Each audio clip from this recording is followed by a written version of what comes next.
So this is how it comes in the box. We're going to be doing a lot of assembling. You can see that none of the bungees are attached. We're going to be doing that all. Another fun thing that you will notice is the different color bungees. It's kind of got a rainbow bungee system, which is really fun. We have the user manual that I will be referring to.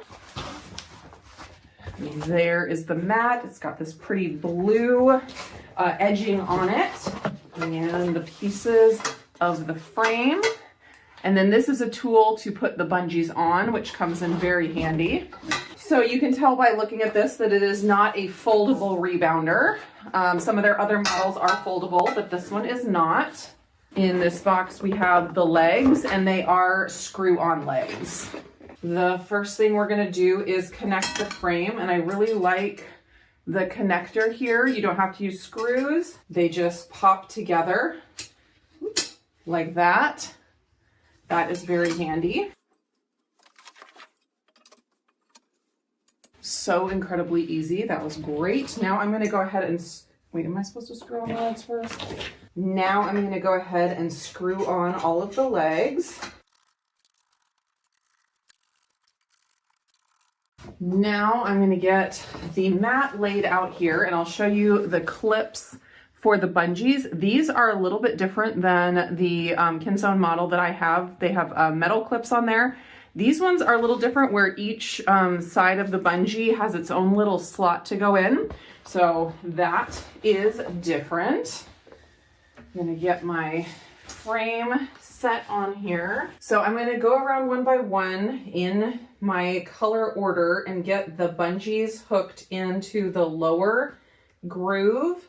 And so then when I'm ready, I'll be able to use my my tool here and put all of the bungees on. But when you put them on, you want to make sure you don't just go one after the other. You would do one on this side, one on that side, one on this side, one on that side. And so it's kind of evenly getting stretched out as you go.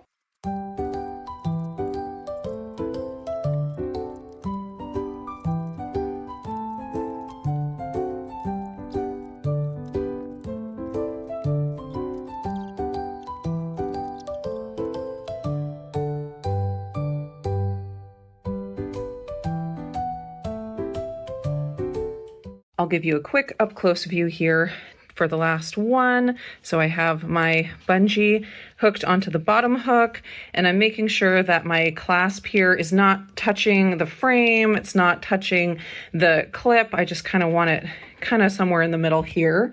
And so we're taking the small end of our tool and hooking the big end on the hook we want the bungee to go on. And then we just use it as a lever to hook it right in there. It's super, super easy. So all in all, this really did not take very long to put together. There's no handlebar on this model, so you don't have to worry about adding that. I'm gonna go ahead and give it a bounce here. The rebound is really nice. It's very smooth. I think it is smoother than the other model that I have. Like, it gives you a nice spring back. That's what you want in a rebounder. You want it to rebound you back. Ooh, I do really like this bounce. One thing I love about the Kensone rebounder that I have and this one is that the bungees are very long. If you get a rebounder with very, small bungees, like a small circle, not the width of the bungee itself, but like the circle, the circumference of the circle, the bounce will be very flat. Like, you get to the end of it and it's kind of like jarring.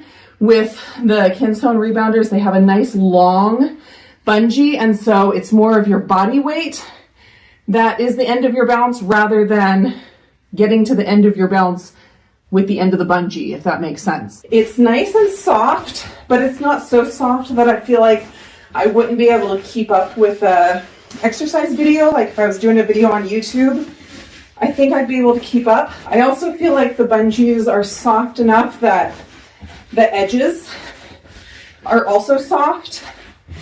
The center is going to be always the softest part of any rebounder, but the edges are also nice and soft. You do get a tiny bit of sound from the skirt swooshing on the bungees, but it's not like a squeaky rebound or anything like that. It's just a small swooshy sound.